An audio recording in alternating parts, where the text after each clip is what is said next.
Are the devs at Scopely finally listening to the players from Marvel Strike Force? We got 2 blogs that dropped while I was away this past weekend. One about the Iso-8 requirements for Doom, and the other about this Adam Warlock mythic event that is coming up very soon. I have my thoughts on it. They are mixed bag. It's not all positive, not all negatives. We're going to focus on more of the positives in this video, and we're also discussing this Moondragon event. It had some pretty harsh words for it in my last video about this Moondragon event. Was I overreacting, or is this the worst event release character that we have had? We're going to discuss that now that this event has been live for a few days. I have my thoughts on it, and if you're ready for all of that, guys, find that like button. Now let's go smash it. ValleyFlyin.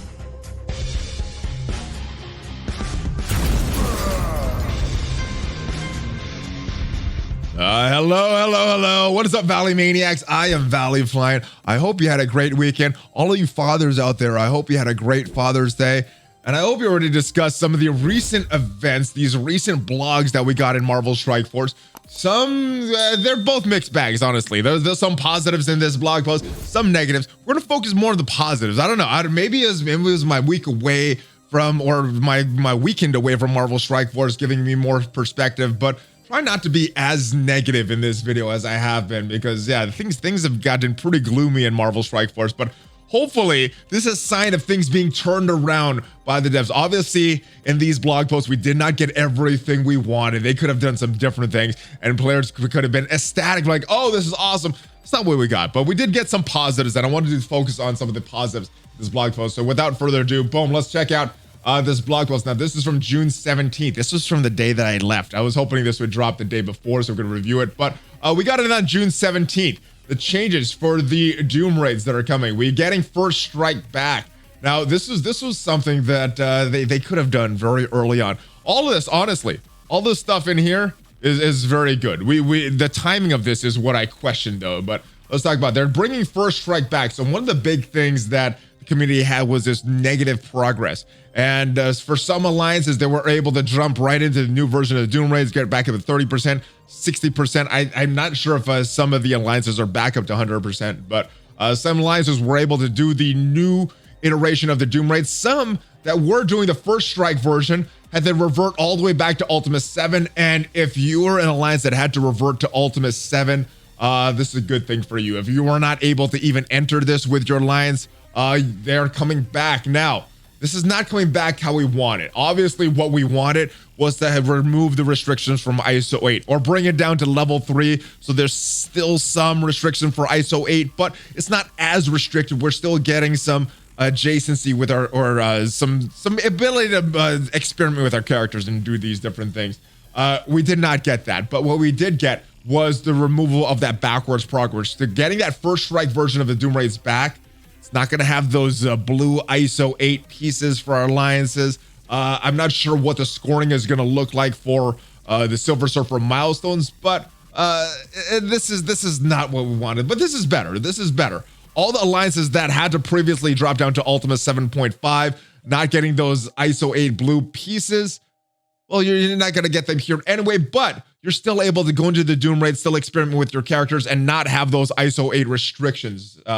So yes, Doom raids will be identical to how it was previously. No updates to the difficulty or the reward. So yeah, you're not getting the blue pieces, but you're still able to. And now, if you're already doing the Doom raids and at that 30% getting those blue pieces, or at 60% getting those blue pieces, you're probably not going to go back. You're not going to go back to this. But this does help any of the alliances that had to revert all the way back to Ultima 7. Now you can go back up and get a little more points for your milestones, and getting more Silver Surfer shards. The card access to the raids will be embedded with a Doom raid group. We'll have the same cost and rules as the other raids, and we'll use the raid energy and ultimate keys. So not the best decision, but this is something that can be implemented soon. We still don't have a date on this, which is one of my problems I have with this blog post, the timing of this whole thing.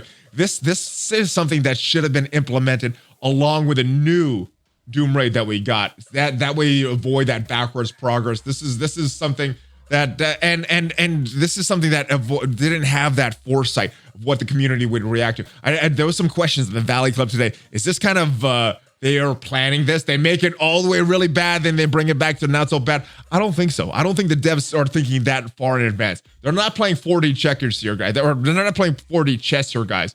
They're not even playing checkers. They're playing like crazy eights or something, or some card game, Go Fish or something very low level as far as thinking. And they're reacting to the way the community is with this. So not great, but not bad. And one of the biggest things that I had with this update, the backwards progress that a lot of Alliance have to make, it is being removed. Not removed yet, though. So they don't have a date on this, which, like I said, is another problem. But it is getting removed. So little less salty here on this channel because of that. The increased availability of T1 Iso-8. Now, all this stuff that we're going to read is good, but these changes will go live with the 5.5 version. Now, they implemented the Iso-8 changes for the Doom Rays in 5.4. They should have made this Iso-8 economy and this farmability of Iso-8 and ions. They should have done this in 5.3. Or at the very worst, made it go in conjunction with the Doom Ray requirements. Not have this limbo. This whole 5.4 patch, we're in limbo because of this Iso-8 and the Doom requirements and this first strike.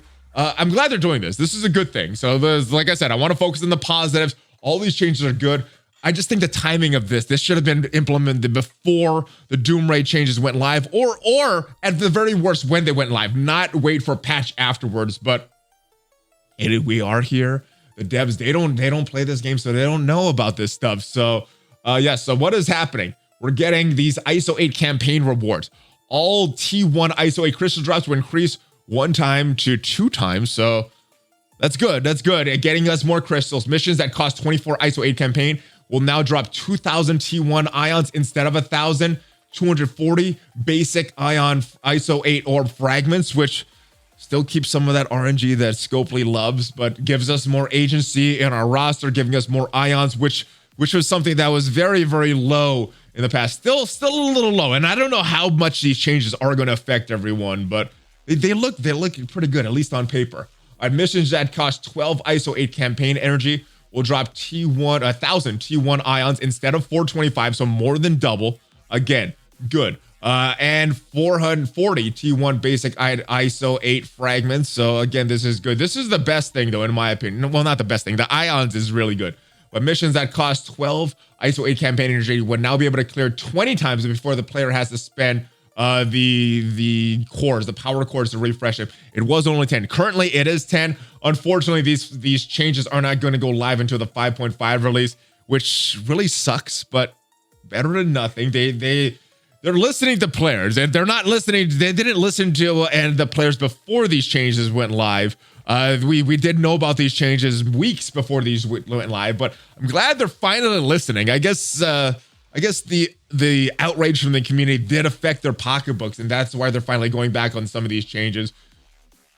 Better late than never. The intent of these changes was to allow players to more effectively target specific crystals via missions that cost 12 Iso-8 campaign energy, or to make the untargeted ability progress by harvesting more orbs. I like these changes. I just wish that they were live now. Wish they were live as soon as this dropped, or even before this dropped. The difficulty changes in the Doom Rays. All of this is good. I haven't went through node by node here, but all these changes are good. And for the players that like to speculate a little more, and for that like the theory craft, this is all good stuff. This should have been announced, and I hope this is announced in the future. Anytime they make changes to difficulty, all the stuff should be in conjunction. So as soon as when they released that 5.4 notes, this should have been there. Yeah. So all this stuff is good. It was very unclear for players what was reduced, what got changed in these. Some of these nodes feel different. Some of these nodes feel the same. And it looks like they got node per node. These changes went live. So this is, I'm glad this was communicated now, but again, should have been communicated in the past, but they're kind of making up for some of the errors that they have been doing. All right, let's look at the blog post. This was a big blog post. I think a lot of players were looking forward to this, see what would be required for Adam Warlock. And while I like this Black Widow event, let's skip ahead to the Adam Warlock event, because I think that's what more players are looking forward to. So this is a mythic legendary events. So in addition to the requirements from previous events, we also have star level, we have the star level that we had, but we also have gear and Iso-8 requirements for Adam Warlock. We knew about that, so that's not a big surprise.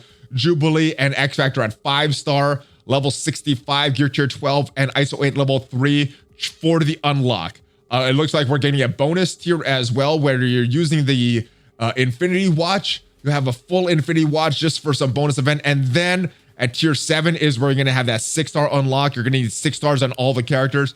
Gear tier 13, Iso-8, class level 4. And then for that 7-star unlock, you're going to need 7 gold stars on all of your characters, all those X Factor and Jubilee characters.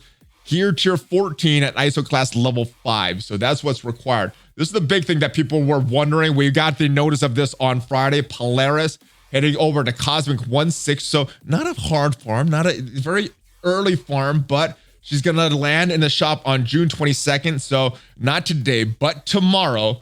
And that'll give players 6 days from the start, from when Polaris gets farmable to the start of the Adam Warlock event. Usually these go for 5 days. I think it's either 5 or 7, but you'll get that much added to the end of the event. So you get a little bit of time. I don't know if I mind this too much. I know players want to be able to unlock all these legendary characters on their first pass. I don't think it's that bad. I think there should be some exclusivity to it, that on the second pass, free-to-play players, if you've been playing for a while, should be able to unlock every legendary, at least unlock them. The first pass, I don't mind it being a little more exclusive though, but yeah, I like that they're giving Polaris time though. But I know a lot of players wanted to get Adam Warlock on the first iteration. I'm fine with it though, but that is it. We have some blitzes coming up this week. We have Daredevil coming up today and Iceman coming up later this week. We also have some Flash events. The Wakandans coming back with a Chaos Theory. Double Trouble for Sinister Six. So it looks like we're getting a one of those, another legendary event coming back with Sinister Six. And let's go to this, because these Web of Spies, this Black Widow snowsuit costume, I think it looks very good. And if this wording on this event is right, it looks like it's going to be very generous. What it says here, starting on July 1st, is a massive cast of rewards that's coming into our anniversary. That'll easily eclipse our anniversary event. And from what I remember, this was a pretty generous anniversary event. And if this stuff is going to easily eclipse this will be a pretty generous event coming up on the first, not only for some good stuff, but also for a snowsuit Black Widow costume. And that may be why the Moondragon event is so greedy. It's not as friendly as some of these other events, but it looks like we're getting some of the cool stuff from this Black Widow event here, including Iso-8 resource, piles of orange gear, a 5-star Red Guardian, which is what we're missing from the Moondragon event. But I guess they're doing 2 events in the season. We don't get it for both of them. I thought we would get something from Moondragon, but I guess not. Character shards, which is good. So all the stuff that I was expecting from the Moondragon event, it looks like it's going to be available in this Black Widow event. Limited time snowsuit costume, which for me is going to be one of the big prizes here. And this 5-star Red Guardian. Anybody that doesn't have a Red Guardian at least 5 stars, that'll be a big prize for you as well. And then this 14-day mission. So ending mid-July, we're getting this all the way into mid-July. All right, so we got some cool things happening here. The hidden threat orbs transform your roster into formative field agents with classified data currency. The hidden threat orbs, and you're gonna get this stuff. Yes, open your currency to open these hidden threat orbs in the supply section. So kind of like we have what going on right now with this Moondragon event. The Web of Spies milestone opening orbs. We're getting that stuff. Targeting acquired milestone, where you're gonna win real-time arena matches. Yuck. And battles in real-time, normal arena and raids and war to earn points. This is a 2-day milestone that requires classified data. Pink phase bits, which allow you to purchase that cool-looking Black Widow costume. And then we're also getting a login calendar for 14 days, getting a few other pieces here. We're getting this energy overload, 240 campaign energy instead of the normal 120, which is good. And then we're getting double training match, double gold, and double catalyst, which is also pretty good. This one, I'm not sure what is happening. We have some calendars from our Oceania brethren, and they I don't see anything about this. But starting June 21st, which is today, I'll log in every day for 7 days to earn basic T1 orb fragments, premium orb fragments, ion fragments, and in 7 days you'll earn a lot of stuff. 40 basic ion orbs, 10 premium orbs, 10 ion orbs, Don't miss a chance to get all this stuff. Well, we did get this calendar in the inbox right here from our Australia friends. This is for the Adam Warlock login. We got two times with Polaris, 2 times with Shatterstar, 2 times with Multiple Man, and 1 time with Longshot. So I think this is a pretty good calendar. But as we see here, we don't have another Iso-8 calendar here. So I'm not sure what is happening with this Iso-8 calendar. Maybe it's going to be late. Maybe it's going to be delayed. Nothing surprises me from Scopely at this point anymore. But let's take a look at this Moondragon event. Is this the worst that we've had? I don't know. If we look at these milestones, and this one right here, not so bad. We could blitz, we could use arena characters, not so bad. These barrier breakers, it's not that bad, but as far as the rewards, they're a little less than we had before. But that may be because of that Black Widow event that's also happening. So they, instead of saying, oh, we're gonna give 2 awesome events, which could have been pretty appropriate and considering the climate of the MSF community right now, how angry people are about some of the changes that have happened and some of the miscommunication, which I think they're fixing, but a lot of this stuff should have been planned in advance and it's been handled in advance. This Marvelous Allies, though, dropping down to Gamma 2, which our alliance has been doing using all of the quirky characters. I think we're doing pretty good on the timing of this. We're still in the Doom Raid, so I think that's the best of both worlds as far as this event. Dropping down to Gamma 2, using all quirky characters because there's no restrictions in the Gamma Raids. And if you're in the Doom Raids or in the Ultimates Raids, keeping those going for whatever your alliance is doing so that you're not dropping too far as far as the Iso-8 or as the milestone requirements for the Silver Surfer shards.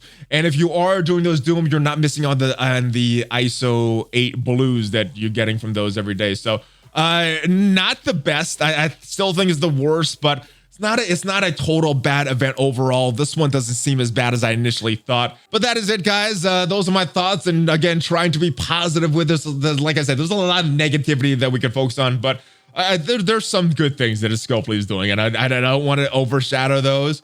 And hopefully they continue to move in this. I think a lot of this stuff is a good start, but hopefully they go further with these changes to the Iso-8 economy. And hopefully they don't continue to push this Iso-8 requirements narrative on all the content moving forward. I think that's one thing that they wanted to get across with these updates. And that's one thing that they did not budge on. These new raids are requiring Iso-8 for better or worse, and they're easing up some of the backwards progress, some of the Iso-8 economy. Hopefully they look at some of the Iso-8 blue economy as well. I think they've done enough so that I'm not super salty. They've eliminated some of the backwards progress as soon as they put that Doom Raid back in. And then the new non-First Strike version is new content that we're having to chase. So that's kind of my justification for not feeling as bad. Let me know if you feel the same. Let me know if these changes help you. If you're someone that was in the Ultimate 7, now be able to go back to Doom First Strike as soon as they implement that back in the game. Do you like these changes? Do they not go far enough? And let me know what you feel about this Adam Warlock and the farmability of Polaris. Yes, so unfortunately, people that have bought both strike passes, I don't think there's going to be enough time to get Polaris for the Adam Warlock event. So that is unfortunate, but the good thing is this event is coming around, and hopefully they gave enough time with this calendar so that you can get Polaris shards if you're spending cores and refreshing these nodes, especially with these double drops coming up. But that is it, guys. Mailbag video, like I said, coming out later today. Hopefully I'll see you there. Hopefully I'll see you in the stream tomorrow. And give me a fist bump before you go. Have a great day. And again, another belated Father's Day to all the dads out there. ValleyFlyin out.